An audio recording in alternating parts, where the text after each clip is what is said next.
Ugly haters, rise up. Today we are about to challenge the establishment and hate on what was known to be the only sacred thing that you could have in Counter-Strike. No pundit, no fan, no player could come at you for this one thing, and that is hoisting the trophy. But today, in an unprecedented turn of events, Launders, reaching new altitudes in hating, is going to attack and rank the worst wins in Counter-Strike 2 history. Let's get into it. All right, we're going to kick off with FAZE at IEM Sydney. This was the first CS2 event. This is the event that they ended up winning versus Complexity in the grand finals. Now, the reason that this is not an S-tier win, even though it was special because it was the first in CS2 history, it was the beginning of nothing. This was the win over Complexity. This was the second place era that FAZE had. This was a trophy that was supposed to be special, but unfortunately, it was soiled by the fact that nobody got an era this year because everybody choked their grand finals. FAZE could not win their major. They got absolutely steamrolled by Donk and Katowice. They got back-to-back bodied at the Blast World Final and Blast Fall Final in 2023, and they were not able to follow up on this win whatsoever. So, this one, fortunately, was the win that made us believe in FAZE, and for that reason, we have to drop him down from S tier. Unfortunately, A is where this win will go. IEM Sydney was a memorable win for FAZE, but memorable because they could get it up, but not finish. Unfortunately, that leaves FAZE, IEM Sydney in A tier. Next up, we have Donk. Now this is going to be the S tier trophy that I don't know if it's going to be matched on this tier list. Donk at Katowice, 1.70 rating across the entire event. The emergence of Spirit as a team who ended up being the only team to win 2 trophies in the first season of CS2. Donk put up a record performance that will never be forgotten, that stands on its own at Katowice. And while even Donk got a 1.70, his team also still played very well. I think Shiro and Zontix both with 130s. This is redemption for Chopper. This is a great win overall. This one's hard to hate on. This is unhateable, I think. Even in the hate zone, this one might be the only hate-proof win of the year. Now, you could argue that since then, Spirit have looked a little bit fraudulent, and that's also facts. But the thing is that, unlike with IEM Sydney, winning a Katowice in this fashion is something that will go down in history no matter what. Donk lands himself and Spirit in the S tier. Yes, hello, is that Launders to ACEZONE Control Center? Hello, yes. Today we're aiming to hate on the biggest wins in CS2 history. We code Launder for 10% off. What do you mean don't use your code? No, the hating is reaching a new altitude. I don't know if we can safely descend. Don't do it. ACEZONE, you're breaking up, sorry.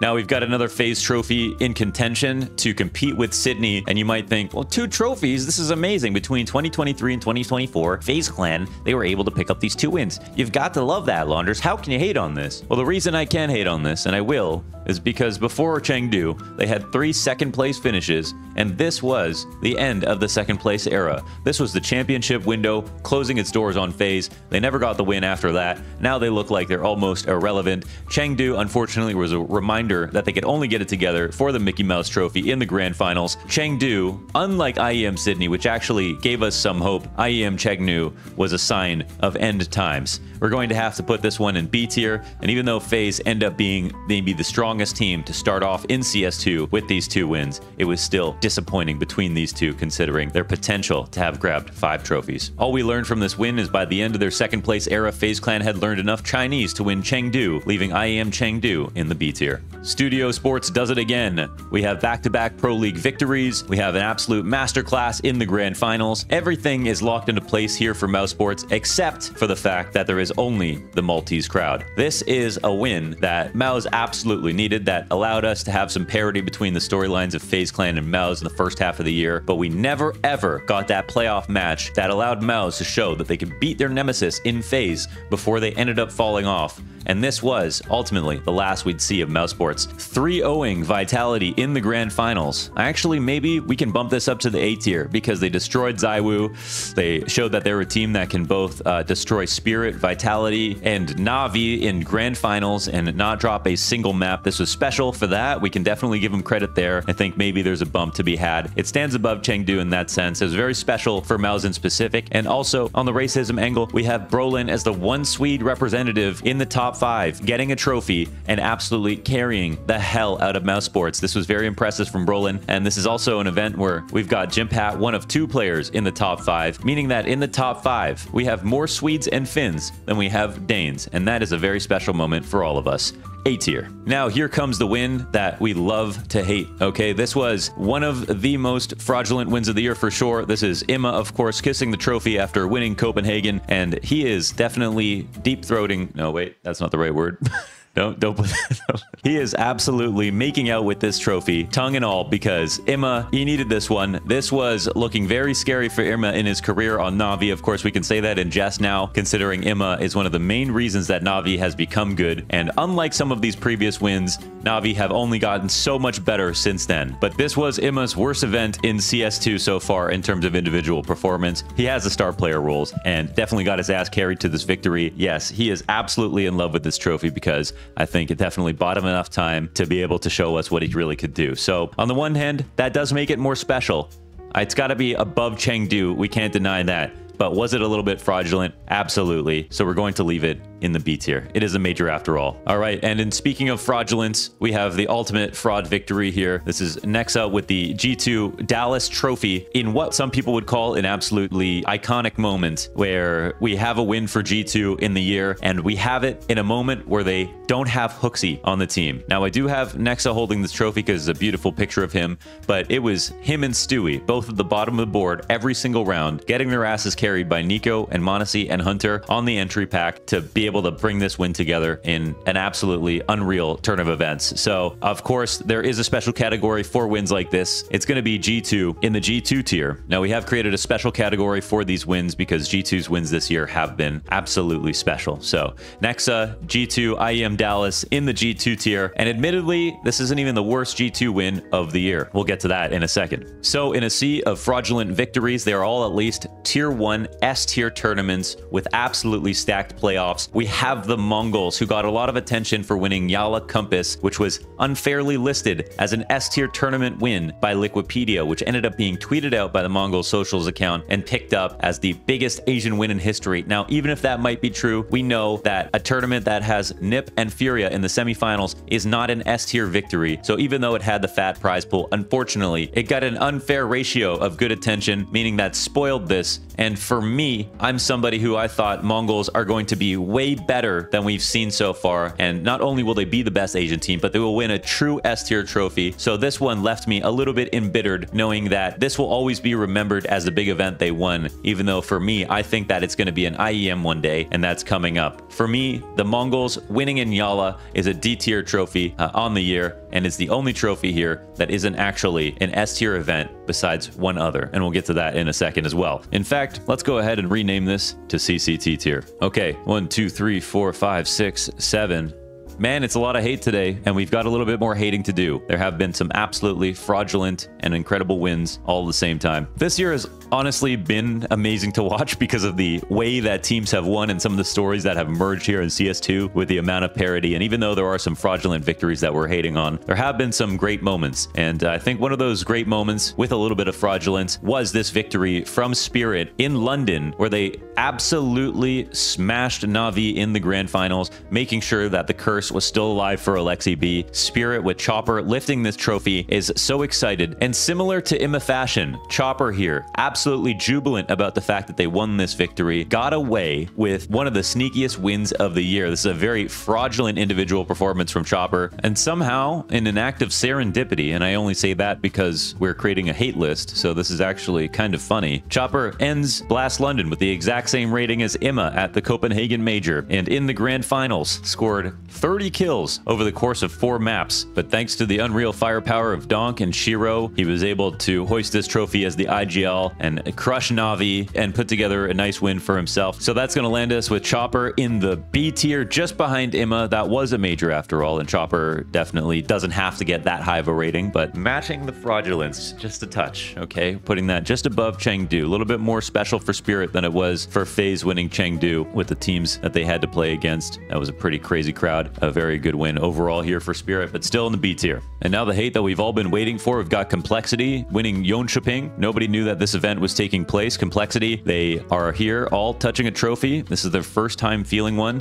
Very special moment for the gang. Unfortunately, this is about the quality of teams. Actually, even less so than we've got at the Mongols. This is the Complexity win that they get in CS2 after failing to get Sydney, okay? I went on a long rant about Complexity and how they should have won more events, how how they've shown us how they can be a lot better. And even though these little victories are definitely meaningful for players like Elige, they are nothing in his trophy cabinet. So unfortunately for me, this is going to be really far down here in CCT here, even behind MONGOLZ in terms of victories this year. It's painful to see this photo, see how happy these guys are about winning this trophy. And I'll just say, I am not jealous of teams these days playing tier 1, tier 2. Game's hard. Tier 2 is very good. It is a lot of good teams out there. Everybody is coming for your necks. And if you miss your championship window like FaZe Clan or like NAVI, you might end with a second place era. You might never get to lift the trophy. And so I understand that the juice was sweet on this squeeze, but at the end of the day, this is the weakest of the wins so far this year. Complexity hoists this trophy after defeating Falcons in the grand finals of ESL Challenger JONKOPING, which means in an unfortunate turn of events, the Falcons will no longer be able to afford new tennis balls for their walkers. Just kidding. Magisk earns more than your entire salaries combined. Now, rounding out this list, we have NAVI again, who are going to be the only team to have won 3 trophies here, which is obviously a really special achievement, unless it is the case that your only best of 5 victory is at ESL Pro League in front of the Studio Sports crowd versus Eternal Internal Fire, who could not close this best of 5 grand final, even though they could have won all 3 of the first maps. Now, that shows some of the same grit that we saw from the major, which was very special for NAVI, and they're becoming a team that's hard to hate on. They've got a lot of great personalities. They are coming from nothing. They've built an international lineup that is actually something special, and you know how much I hate those international lineups, but you got to give them some credit. They break the curse, even though they do it in a studio. That's very nice, but what happens after this? They end up losing another best of 5 grand final to a team that they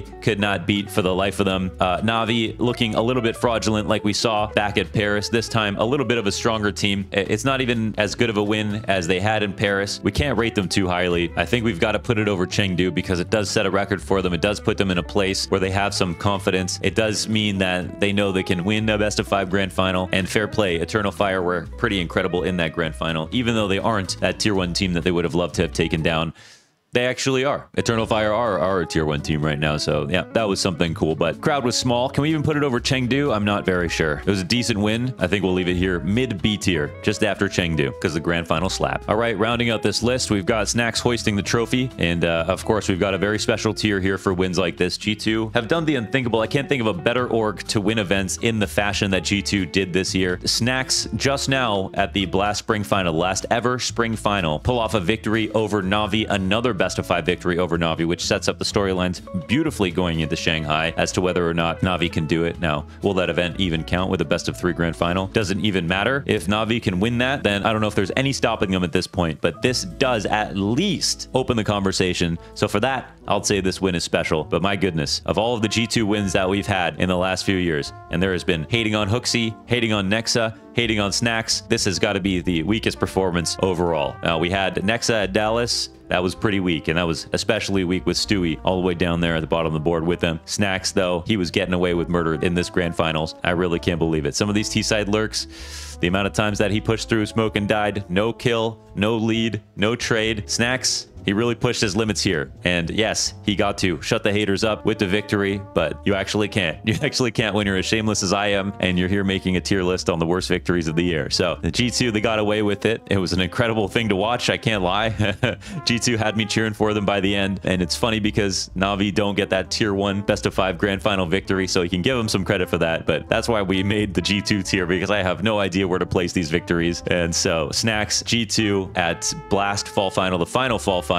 in Copenhagen here in G2 tier. Okay, now the final one on this list, and I wanted to end on a positive note. Okay, we've got actually an interesting win here. This is NAVI starting off the 2nd season of CS2, and the only problem with this win for me is that it makes the fans think that the Copenhagen run wasn't as fraudulent as it was. But look at Emma, just as excited. This time it's different. This time he is not necking the trophy. This time he is raising it above his head in jubilant celebration of their win at EWC. This win was actually kind of cool because even though the format was not good, and even though this was a tournament that sort of came out at the beginning of the season and nobody knew what to expect in terms of where it would rank in terms of wins this year, NAVI won this event, then they won Pro League. Now they're looking like the strongest team of the year, and Emma looked fantastic at this event, so I gotta give him his flowers. I absolutely have to, and I wouldn't be an accurate hater if I couldn't identify when it was time to stop. And I think with Emma, it definitely became time to stop. This was very impressive for them to win at EWC, and even though the format was rough, they were the ones who were on single elimination all the way throughout. They were the ones who actually picked up lots of good wins on this run. And even though we are talking about a, you know, studio sports level crowd, this is still a pretty solid victory for Navi. So I'm going to actually put this just above. Actually, I can't put that above MOUZ Sports. That was a bit more special. I got to put it right below MOUZ Sports in the A tier. Finalizing our list now, we have Donk as the only S tier victory of the year. This was unhateable. Can't deny it. Yeah. FAZE at Sydney. I am down the G2 tier. This is an unreal year for G2 in terms of the wins that we've got. Pretty special stuff. I think CCT tier is fitting. I'm really liking this list. If there's anything that you would like to change, let me know in the comments below.